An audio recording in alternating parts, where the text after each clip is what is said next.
Good morning. Here we are today with me, Michael Mesch, and here we have Jack O Hare. Hello. We are here today to talk about Brexit for Europe Direct Ostfriesland. Jack, Yeah. what brings you to Ostfriesland, firstly? Well, at the moment I'm doing a voluntary year with EVS in Aurich, in a place called Europahaus Aurich, die Deutsch-Niederländische Heimvolkshochschule. There's no real translation in English, but, that's quite It's nice. difficult sometimes. Yeah, some kind of informal adult education center, which is really, really cool. Yeah, I first came here to Aurich, to Germany, in 2014 for a youth meeting. Okay. I was lucky enough to be quite involved in politics back home in Liverpool. I think that's one of the reasons I'm here today. Very nice. And kind of we had this incredible youth meeting in 2014 with loads of international groups from all over Europe. And that was a totally new thing for me. Experience? Yeah, absolutely. Before this, I'd never really left Britain. I spent a year in Dublin, in Ireland, but aside from that, I'd never really visited mainland Europe or the world. So it was a totally new experience for me to see all of these cultures and things, and I fell in love. I really fell in love with the idea, with this identity as a European that I'd never ever seen or experienced before. And so from then, I've kind of never looked back. I made sure to grab a voluntary year in Europahaus Aurich. Now I'm currently on my second. I've been here since 2016, August. Okay. And I kind of really hope to stay here in Germany. Very nice. Yeah. A little birdie actually told me that you can talk German. Ja, ein kleines bisschen. Ja? Ich bin natürlich seit August 2016 hier, also das ist, früher hatte ich gar kein Deutsch, aber jetzt ist mein Deutsch. Das war meine Frage. Ja. Hast du das hier gelernt oder hast du das vorher? Genau, ja, meistens in der Kneipe. Ja, das kommt mir bekannt vor. Genau. So war das auch bei mir, sondern beim Fußball gucken. Ach so, genau, ja, so. Okay, Fußball ist auch sehr hilfreich. So ist das bei mir gelaufen. Aber naja, okay. Ja, schön. Willkommen denn zum VHS in Leer. Ja, danke. Erik aus Friesland. Wir wollten heute über Brexit reden. We want to talk about Brexit today. Just a question to start. Do you think Brexit is the right way forward for the UK? Well, I think there are two very important things in that question. And the first very important point that I'd like to look at is your question of do you think? Now, it's very important to kind of point out that I am incredibly biased because I have my own political opinions. Yes. I am a British person living in Europe, kind of outside of Britain. And also I have my own political sways, my own beliefs. So that's so important to think about and to remember. Nothing I say will be the correct answer. Of course. Except for maybe the objective things of this person said this, but... Facts. Yeah, absolutely. I hope to really stay away from fake news and things, Very of course. Very good. But yeah, everything will be my opinion, and that's important. Very good, yep. So, do I think it's the right way forward for the UK? Fundamentally, no, I don't. Okay. Now, I think you can believe anything you want to believe with regards to Brexit, and you can think it's a correct decision or an incorrect decision. Personally, I think it's incorrect. Yep. However, I think that Brexit as it is currently, as this transitional period, as this kind of political movement which will separate Britain from the European Union, I think it's wrong. Okay. Now, the main reason for this is because there has been essentially no formal plan. Yeah. After the Brexit referendum, we even got a new Prime Minister. David Cameron left, and Theresa May kind of took the wheel, so to say. And it was not due to her kind of emotional connection or her drive towards creating a stronger Brexit. It was kind of because she was there. And that's quite difficult. And looking at the negotiations and the talks between Britain and the rest of Europe, there have been several failures. And I don't think that anyone is in a confident position. And I also don't think that it is a very strong position for anyone involved. And in that case, I just don't believe that Brexit is the right way for the UK. Okay. To what extent does your feeling as a European play a role in that? Well, my feeling, my identity as a European, so to say, is relatively new for me. Okay. You said from 2014, and then you met all these cultures, and then you're like, hey, Absolutely. I want to be part of this. I want to do this. This is part of who I am. Definitely, yeah. It was amazing for kind of an entire world to kind of be opened up towards me. And doesn't happen very often. No, it really, really doesn't. And not many people got that opportunity. I'm very, very thankful for it. And I think with regards to that, my identity as a European is something I do not take for granted. Yeah. And it's something which I care deeply about. And in that case, I'm very, very strongly pro-Europe. Yeah. Also, I believe that in many objective terms, it's a very, very good idea. We have, of course, the single market. We have the free movement of people. Human rights are, through the European Union, protected so brilliantly. Yeah. And we've had so many advancements in technology. Yeah. If we look at our phones, unless you have an Apple phone, every single charger is the same. It's a universal charger because we have the European Union. That was something which they created. And I think that my outlook on things as a European person, not necessarily as a Brit or as a German now, which I certainly am not, but as a European, I think I feel like sometimes I see a bigger picture, so to say. And that does absolutely influence my ideas and my opinions. Okay. Yeah, that's very nicely put. Oh, no, thank you. So why do you think the Brexit referendum went the way it did? What factors kind of played a role in the no? Oh, in the yes, let's leave, I should say. Okay, well, we have many factors to consider, and I think it goes back to the mid-2000s in which we certainly started seriously thinking about it. Yeah.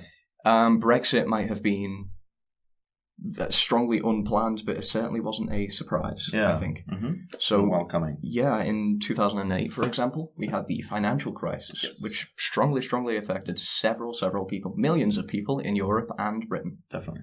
I still remember the banks in absolute chaos. The figures report that it should be taking about 2 trillion euros or something to fix it, or pounds. This financial crisis left a lot of people financially disenfranchised with Europe and the European Union. Definitely. That is absolutely one of the bases for this. Okay. But I also think, and people can absolutely disagree with me here, but I think one of the, if not the greatest factor in this referendum was probably the refugee crisis of 2015. Really? Yeah. Okay. Yeah. Because this caused a lot of controversy in Britain. Definitely an emotional issue for many people all over the continent. Absolutely. I wouldn't say fear of terrorism was a driving force, because obviously these tragic attacks, they did happen later. But there was absolutely this feeling of, our country is full. And as a small example, in 2015, 1 million refugees fled from Syria, from the war in Syria, and moved to Europe. So pretty much 1 million refugees went from Syria to Europe through Turkey, through Greece, and moved west. Mm-hmm. Now, the European Union set up a quota agreement, also some treaties in Dublin, but that's a topic for another day. This quota agreement, absolutely. Been Dabei. But this quota agreement meant that certain countries would have to take in a certain amount of refugees based on their ability to house and kind of fund people. Kind of absorb them into the society. Absolutely. And so Germany was undoubtedly the largest country with regards to helping. Allocated the largest number. Yes, about 500,000 per year. Mm-hmm. The fact system would say it was more like 1 million, but officially 500,000. Yeah. Sweden would take in about 100,000. Yeah, they took in the most per capita, I believe. Per capita, absolutely. They ended up taking about 300,000, and they were absolutely full. It did cause problems, I believe, tragically, but...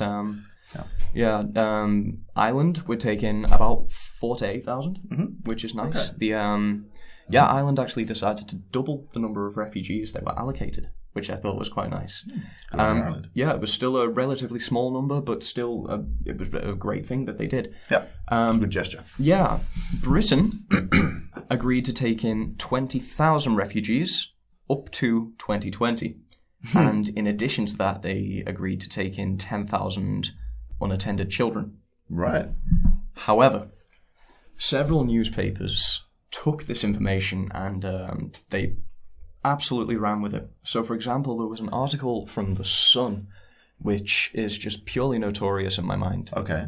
So there was a picture in an article in The Sun? Yes, an article in The Sun, big front page cover, and it said 1 million immigrants are travelling towards Britain. It's taken a little out of context. Absolutely taken out of context, because yes, we had 1 million refugees, not immigrants, refugees, travelling to Europe. Yes. And yes, because they were moving west towards Britain. In the vaguest sense. Absolutely. Mm-hmm. However, that figure and the implications of that figure was totally, totally wrong. And so that was quite a very, very negative spin on things. And you have a lot of this in newspapers, and especially the kind of tabloid papers, the ones with the pictures and the big words. So I don't want to put words in your mouth, but do you think the media is then to blame? The media was absolutely a focal point in the decision. Okay. And that's kind of how I wanted to end this question. Yeah. By saying the media was a major, major factor that led up to this.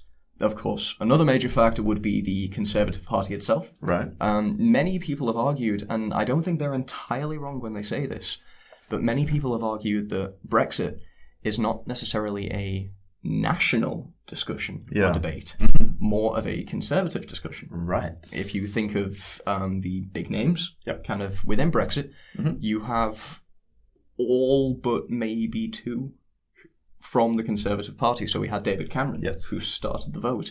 Theresa May, who's now running Brexit. We had Boris Johnson, the Foreign Secretary now for the Conservative Party, who was a strong campaigner for Brexit. He was, yes. Yeah, we had several people. So lots of people campaigning. Yeah, several conservative big names. Jacob Rees-Mogg as well, several. And so I think the Conservative Party itself is also a very important factor for discussing how did Brexit come along. So I would say that was also a major factor. Cameron, of course, wanted to save face and lose this. He wanted to win the election with a majority. Yes. As every party would like to do. Every politician wants to do that. Yeah, he kind of wanted to lose Nick Clegg because obviously before we had this coalition. And he succeeded in the votes. He succeeded in the election and gained a majority. Yeah. And a part of that was due to him promising for a vote, a referendum about whether we would stay in the European Union. Yeah. And so, that's another fundamental reason as to why we came to this referendum. David Cameron said he'd do it. Yeah. Well, politicians don't always make the right decisions, I guess. But I would certainly agree with that. Ask the population and they don't. Well, true. I don't want to say they're wrong, but they definitely made a decision that is controversial. They certainly did. They certainly did. Well, do you think even if the UK wanted to, do you think it would be? Do you think it would be able to reverse course to stay in the EU? Fundamentally, yes. Yes. Fundamentally, yes. Okay. The European Union, until quite recently, was of a totally, totally different mindset to Britain with regards to leaving. Yeah. From 2016, from the referendum, several British politicians, they were simply saying, okay, that's it. We have voted, you have voted, we are leaving. Yeah. The European Union, and several big names in the European Union as well. So, for example, Emmanuel Macron. Yeah. And Guy Verhofstadt, the ex-Belgian Prime Minister, who's now leader of the liberal wing of the European Union. They all said, Britain is welcome to come back, but they will open the door to Europe. Or, actually, they said the big quote was, the door is open. The door is open. But to what kind of EU is the door open? Yes, right. And so it was very interesting, but I believe that it would be a great deal less work for everyone involved if Brexit suddenly just didn't exist. Of course, it is fundamentally Britain's decision to leave the European Union, but if they wanted to stay, then the door is open. Yeah. Well, I mean, it's Brexit, whether or not the UK goes through it, which unfortunately it looks like it probably will. Yeah. It has been a very interesting impulse for reflection for the European Union. That's very true. And so it's interesting when you say the door is open, but to what EU? Because the EU itself is adapting itself as a result of Brexit. So it's a kind of both political entities are sort of adjusting themselves, and they might be completely different afterwards. That's very true. Yeah. Could you imagine a situation where in, I don't know what kind of term, maybe 20 years, that maybe the UK will apply again? In 20 years, probably not. I can certainly see it happening, but they have said that this is a decision that will last for a minimum of 30. Okay. Yeah. Afterwards... Good generation. Yeah, pretty much. Afterwards, I do think that there is the possibility for Britain to reapply. Of course, currently we have invoked Article 50 of the Treaty of Lisbon, but Article 49 is there as well, and that is application. Yeah. And I think that's true. Several people would be very happy about this. Of course, when talking about Brexit, it's very, very difficult because it's not history yet, and it's something which is currently happening. Definitely, yes. Every day I read articles that have totally different kind of ideas or totally different outlooks, viewpoints to something that happened last week. And in that case, it can be very difficult to get a what's going on now picture of Brexit, only after big talks. There was one recently, actually, which was quite nice, mainly about the Irish border. So that was very interesting stuff. But it's difficult to know what's going to happen in 1 year or in a matter of months. Nobody can see the future. Yeah, absolutely. And so the question of could we go back? It's a very interesting one, and I'd like to personally and subjectively be very optimistic in that approach and say yes. But I could absolutely not say for sure. I wouldn't put money on it. So, Jack, what do you think will be the biggest change for Britons after Brexit? I think there are many answers to this question, actually, and it's a very interesting question because due to this degree of uncertainty as to what is going to happen, whether we're going to have a hard Brexit, soft Brexit, dirty Brexit, clever Brexit, no deal Brexit. There's lots of ways to put it. Absolutely. It's difficult to know exactly what is going to happen for Britons. But I would say that there are two fundamental areas, three fundamental areas that in which we might find some major problems. So first of all, there is the financial aspect. Okay. Now, with regards to finance, Brexit is going to be expensive. Yes. We have a massive deficit, for example, with Germany alone, which is around 22 billion euros a lot of money. Or pounds. Yeah. And that's ridiculous. That's an insane amount. And so when we stop with free trade, then of course we're going to have to pay this back. Yeah. And we're going to have to do that with a lot of other countries as well. And it's going to be very expensive. Now, I think it might not come out of the pockets of taxpayers, so to say, but we will certainly lose a lot of money. And you've got to think about where could this money go to instead? Boris Johnson kind of avidly toured the country with his big red bus. Yes. With the big sign saying... Famous. Yeah, absolutely. £350 million. Exactly. Was it a week? A week. In which... To Brussels. Yes. In which he, however, did fail to mention that about 200 million of that came back to Britain per week. And so, yes, staying in the European Union did cost money. But it's so much more expensive to leave. Yes. So much more expensive. That's right. You've got to think about where could this funding go. So for every penny that we're spending on the deficit of trade with Germany, that's a penny that's not going into our schools, into our hospitals, into our culture, into our cities, into the upkeep and renovation, into housing. There is a housing crisis in Britain at the moment. In several places, where I'm from, in Sefton, we have no space left in many places, and the government or the council has agreed to build houses upon the green belt of my borough because there is no other alternative, really. And so financially, we're going to see problems, I think, and that's not great. But finance is one thing, and people are always going to be more important, in my opinion. freedom of movement Yeah. is a fundamental human right, for one. No human being is illegal, and that's a very, very important thing to me, and to several other people as well. Freedom of movement is something we're probably going to lose. We believe the single market, and the single market is also representative and kind of responsible for us going around without a visa. Yeah. We have a good percentage of Britons who live in the European Union, outside of Britain, myself included. And we will, in many ways, suffer, I think, or find it problematic. I hear there's a considerable amount of Britons in Spain. Yes, or who like to make holidays in Spain. That's very true. As most of the continent does. Mm-hmm. Do you think they will have problems with their possessions there, their property? That is a very good question, and I think yes.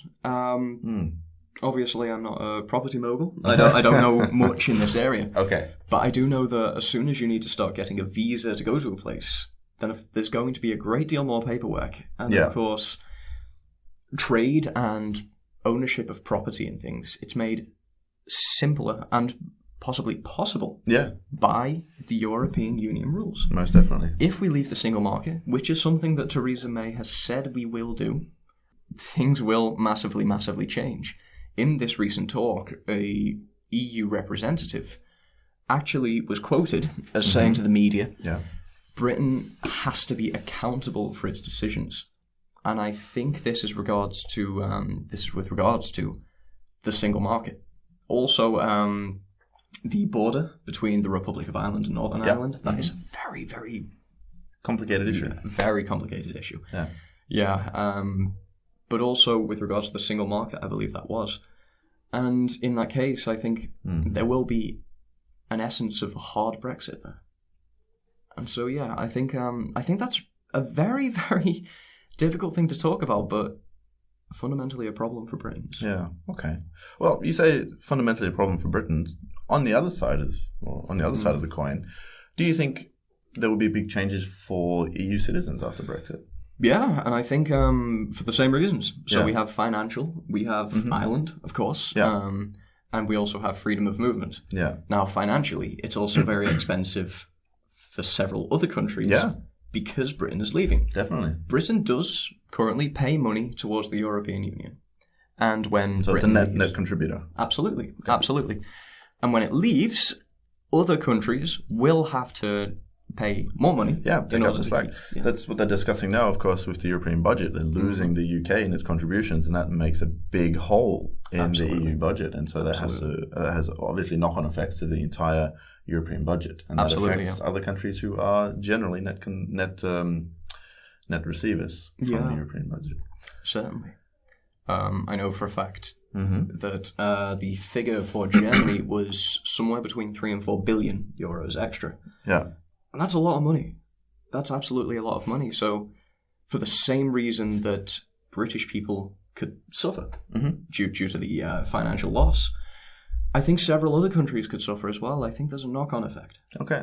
I wouldn't say there's going to be a financial crisis, the likes of which we've never seen before. But there's certainly a problem, I think. Yeah. Okay. Well, do you think that the UK is being treated fairly by the EU in this case?